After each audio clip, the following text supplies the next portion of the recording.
Oh hey friends, welcome back to another video. Today we're talking about maybe the best addition I've made to my workbench in many years, a plane stop. So let's go.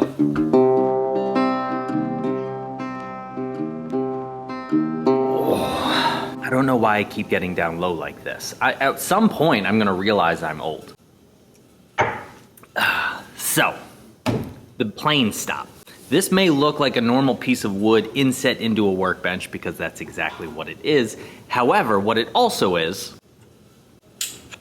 magnetized. Now what this allows me to do is to create different size infills so that I can push a piece of wood up against it, plane it down, do all kinds of hand tool operations, and people have seemed to have gone crazy for this. That was one way to phrase that. People really like this idea. It was just something I came up with on the fly because I needed to have a positive stop and I was tired of sucking something to the end of my bench. So I want to show you guys how I made this and how you can employ this in your own workspace. So right off the jump, I want to acknowledge that I did make this with the Shaper Origin and you will see me employ that in this operation as well. However, you can make this with just a plain old router and some templates. I will give you the dimensions of the plane stop that I create so that if you are not lucky enough to have a Shaper Origin, you can still create this in your own workspace. Now, this is not an orientation on the Shaper. I've already done that. If you want to learn how to use this tool, I have 3 separate videos teaching you the basics of how to use and implement this tool. So I'm gonna skip all of that to focus on the actual infill. I've already scanned and gridded out my piece, and I'm going to create a rectangle that is 5/8 high, that is 5 inches long, and I want to round this over. So if it's 5/8, I'm going to make this 5/16, and now I have a rounded rectangle. Now I'm going to create another rectangle. Now what this is going to allow me to do is to create a secondary piece that is exactly 1/8 smaller on all of the pieces. So it's a 1/4 inch total, right? So 1/8 inch here, 1/8 inch on the other end is going to create a piece that is a 1/4 inch shorter and a 1/4 inch skinnier. Now what I can do is I can copy that piece and I can just move it down here to create what will be our infill.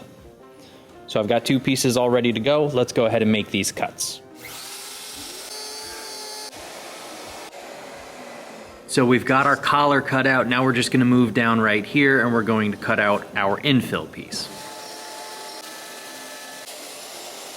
All right, well now that we've got both of these pieces cut, we can take this to the bandsaw and we can just trim these right off. Now I'm gonna set my fence to just above 3/8 of an inch because my final inlay is gonna be 3/8 of an inch deep. Now I'm gonna place this against the fence like this and make my cut. Now my next step is to actually create the inlay in the workbench using the plate.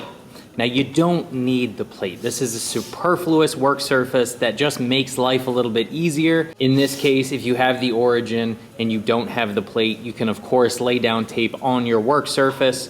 Again, if you're doing this with just a regular old school router, you can set your template right on your work surface and you can make your inlay that way. But for me, I'm gonna use the plate.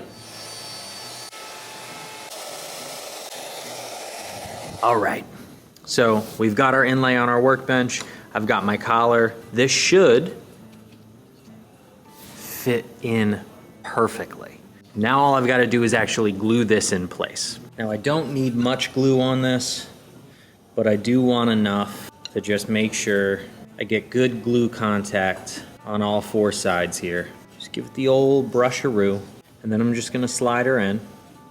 And I like to put this bandsaw side up so that when I plane this down, I'm getting a nice clean surface, and I know I got a clean surface all the way on the bottom of that as well. I'm gonna come in here with my handy dandy glue scraper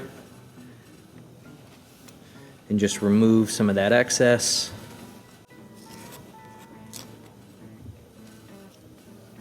All right, so let's plane this down first. Break out my handy dandy Stanley number 4.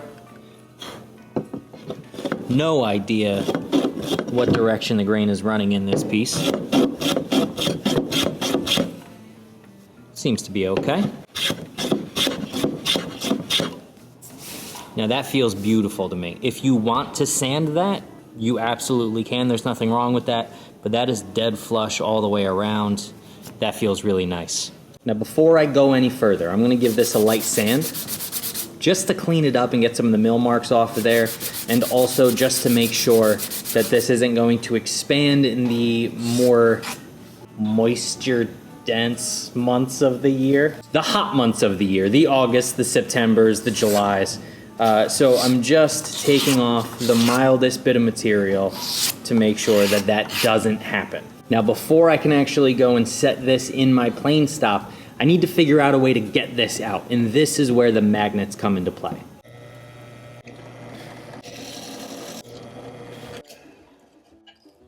So at this point, all I need to do is glue in my magnets, and then I've cut 4 plugs as well that I can glue on to hide the magnets. Drop a little accelerant, put a little bit of super glue right on my magnet, drop those in, and in just a matter of seconds that'll be all set up. And so now I can take my plugs and I can plug my holes. I'm gonna hit the top of the magnets with accelerant again. Now you can absolutely do this with yellow glue. I'm just doing it with super glue because it's faster. Hit the bottom of these. I'm gonna make sure that my grain is oriented in the same way so it doesn't look funny. I'm gonna let that super glue dry, and then I can plane off those pins, and in the meantime I can flip over and do the other side.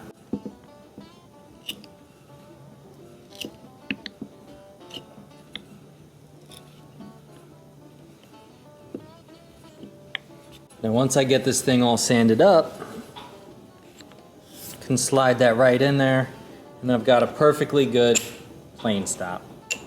Bang. Now, what I've done is I created a secondary piece with magnets in it that's only about a 1/16 above the work surface so that I can plane very thin stock when I'm working on boxes and things of that nature. But past that, the amount of fills you make is entirely up to you. So what I've got here is one that is sticking up somewhere in the range of 1/4 of an inch, and I've got one that's sticking up somewhere in the range of 1/2 inch. So this allows me to plane basically anywhere from 1 inch thick stock all the way down to 1/8 or 3/16 stock. Now you might be wondering, Eric, why do you need a plane stop on the right side of your workbench if you're a right-handed woodworker? Plus, you already have one on the left side of your workbench, which is the way you're gonna be planing most of the time anyway. What's the point in putting a secondary one at the opposite side of the workbench? I'm so glad you asked. Let me show you. So the other day I was in here working on this here door. And in the process of doing so, I needed to plane just a tiny little piece, but I had the door propped up against the end of my workbench. And so here was the issue. This plane stop, with the door right here, I couldn't plane this way. And besides that, there's often times where the grain orientation or just the weird shape of a piece might necessitate you to pull your plane instead of push it. So if I have a plane stop over on this end, I can set myself up to pull much easier than I can flip myself around and have to pull lefty. So let's say I'm working on this piece, and for whatever reason, as I go to plane in this direction, it's not working. Maybe I have something set up on this side of the bench and the toe of my plane is gonna run into that thing like I did with that giant door. So maybe it's easier for me to flip this around and come to the other end of my workbench and pull my plane. Well, now with this piece here, I can do exactly that. And it's much, much easier for me to pull this plane without a vise in my way, and I can still act mostly right-handed. So this is why it's really beneficial for me to have a plane stop on either end of my bench. Sometimes it just necessitates pulling the plane, and being predominantly right-handed, it's easier for me to work on this side of my bench. All right, let's talk about alternatives to the inlaid plane stop that we just made. Say you don't have a router. Say you don't have a giant workbench that you want to inlay a bench stop in. Say you're an apartment woodworker who just doesn't use power tools. What then? Well, This is a solution that I used for years and was just fine for most of what I needed. Really, all it is just a piece of plywood. You can use a piece of hardwood as well that has these 2 screws in it in elongated slots, and this allows me to pop this up and down as I need. This will suffice if you don't have a router set up or if you don't want to inlay something into your workbench.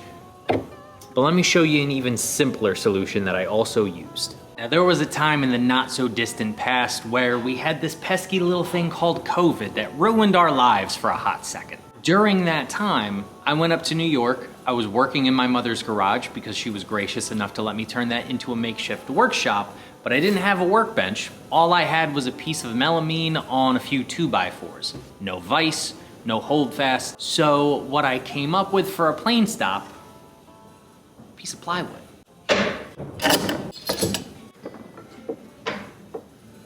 Now, this is a very simple solution that will work in any number of circumstances. Again, as I was working on a melamine surface on 2x4s, this was the easiest thing I could come up with. And let me show you, it works, right? It's very, very simple, very rudimentary, but effective. Of course, there are a couple of downsides with this. Number one, I have to set this up and break this down anytime I need to actually get my plane stop going.